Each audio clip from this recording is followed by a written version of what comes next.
السلام علیکم ورحمۃ اللہ وبرکاتہ۔ امید ہے مزاج بخیر ہوں گے۔ دیکھے گا جو بھی تیری طرف میلی آنکھ سے، بدزاد کی کھڑے کھڑے آنکھیں نکال دیں گے۔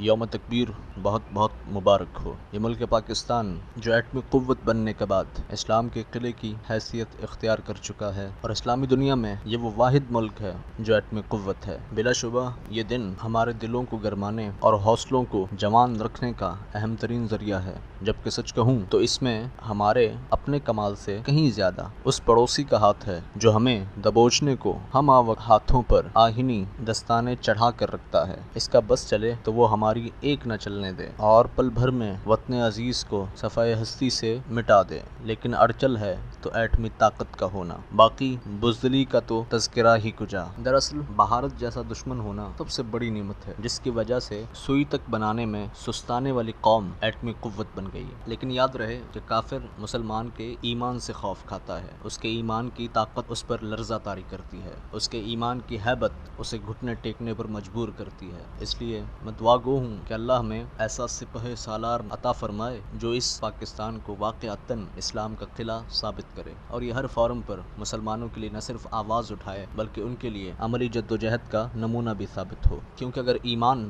اور رہنما نہ ہو تو ہتھیار اور جذبات کچھ نہیں کرتے۔ بات بنتی ہے تو جذبوں سے اور ایمان کی حلاوتوں سے۔ ہم رب کریم کا اس دن پر جتنا شکر ادا کریں کم ہے، کیونکہ یہ اسی کا کرم ہے کہ اس نے ہمیں ایٹمی قوت بنایا۔ اللہ ہمارے محسنین کو جزائے خیر دے جس نے اس میں حصہ ڈالا، بالخصوص ڈاکٹر عبد القدیر خان۔ اللہ انہیں صحت دے اور ہمیں غیرت دے کہ ہم اپنے حقیقی ہیرو کو حقیقتاً محسن گردان سکیں۔ نعرہ تکبیر، اللہ اکبر۔